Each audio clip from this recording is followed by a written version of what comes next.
Assalamualaikum warahmatullahi wabarakatuh. Bismillahirrahmanirrahim.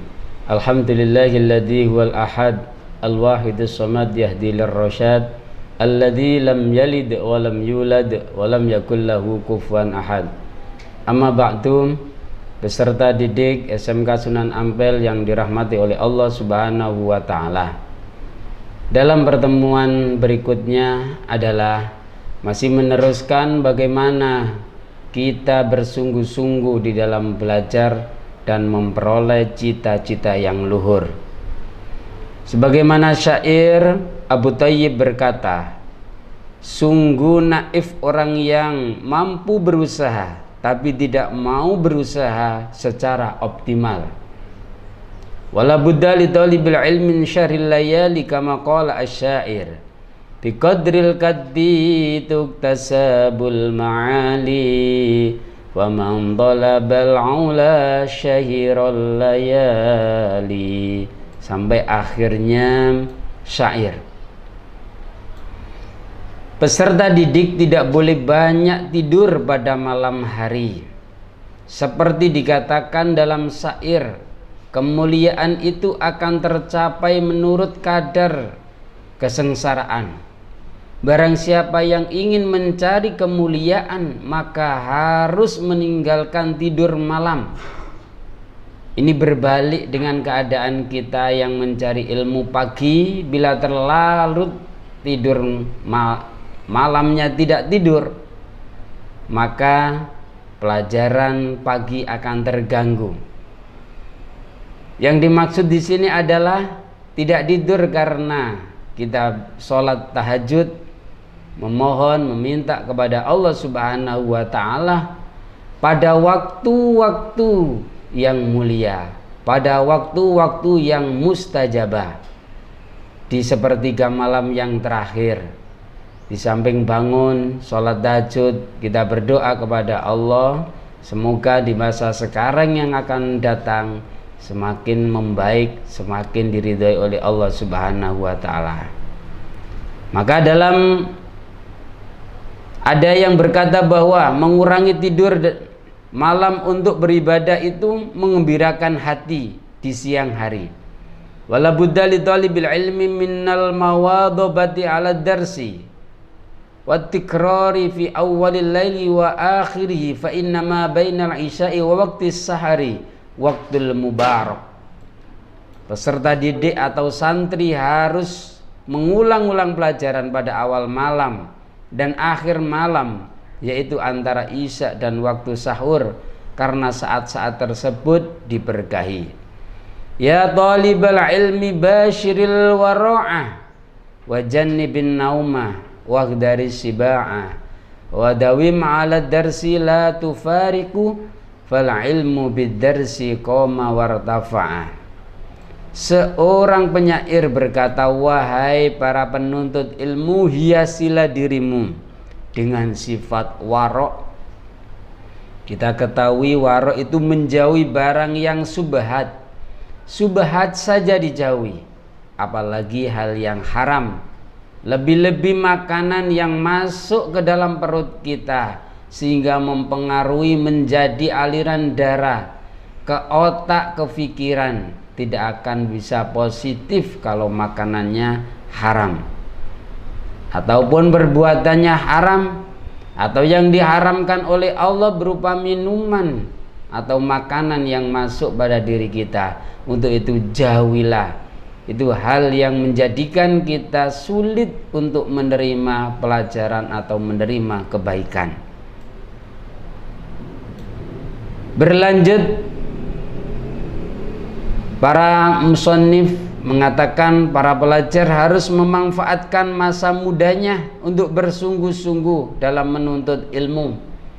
Kenapa masa muda? Karena masa muda ini segalanya masih kuat, pikirannya masih kuat, hatinya juga demikian, terutama fisik kalian masih sangat-sangat kuat.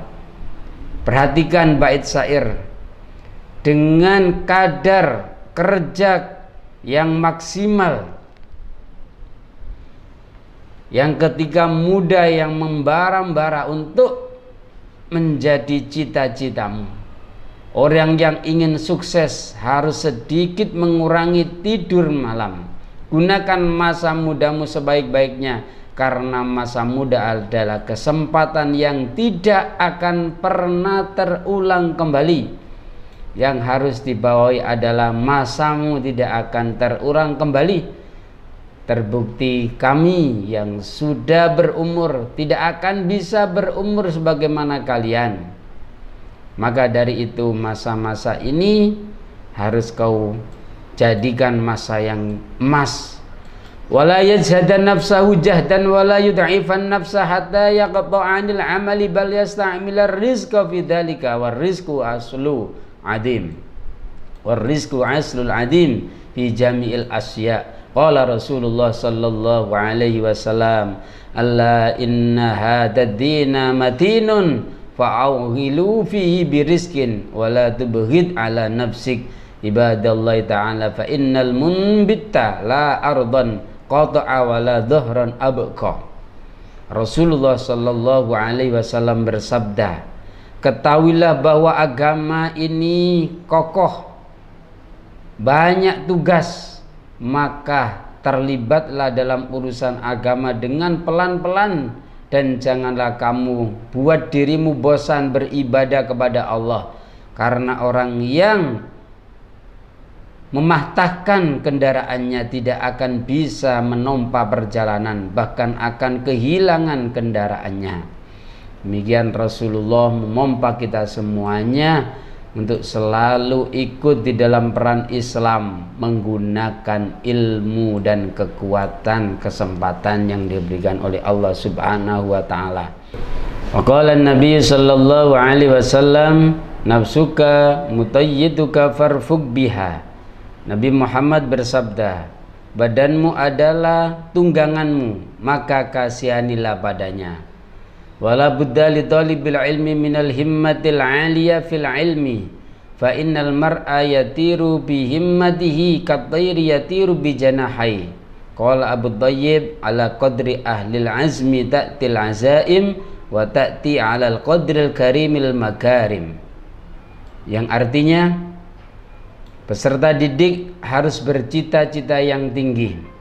Sebab orang itu tinggi derajatnya karena memang ia bercita-cita tinggi. Cita-cita itu ibarat sayap burung yang dipergunakan untuk terbang yang tinggi, setinggi mungkin. Abi Thayyib berkata, kedudukan seorang itu tergantung menurut cita-citanya, dan kemuliaan akan tergapai oleh seorang kalau cita-citanya tinggi dan mulia. Pangkat yang tinggi akan merasa berat meraihnya bagi orang yang berjiwa kerdil, berjiwa kecil. Tapi bagi orang yang berjiwa besar, setinggi apapun sebuah kedudukan dianggap kecil atau ringan. Warra'su fi taksiril asya'il jiddu wal himmatul 'aliyah. Amman kanat himmatu hifdza jami'a kudiba Muhammad ibn al-Hasin rahimahullah ta'ala waqtarana bidzalikal jidd wal muadhabatu fadhahiru annahu yahfadu akraha au nisfaha. Demikian yang diucapkan luhur. Modal paling pokok ialah kesungguhan. Segala sesuatu bisa dicapai asal mau bersungguh-sungguh dan bercita-cita luhur. Barang siapa bercita-cita ingin menguasai kitab-kitabnya Imam Muhammad bin Al-Hasan, asal disertai dengan kesungguhan dan ketekunan, tentu dia akan menguasai seluruhnya, paling tidak sebagian. Oleh karenanya peserta didik, kita sama-sama berpesan, terutama pada kalian yang masih menuntut ilmu muda dan kuat. Kuatkanlah cita-citamu, tinggikanlah cita-citamu. Semoga kalian menjadi manusia yang mulia sesuai dengan janji Allah, yarfa'illahu alladhina amanu minkum walladhina utul ilma darajat. Demikian, semoga bermanfaat. Billahi taufik wal hidayah. Assalamualaikum warahmatullahi wabarakatuh.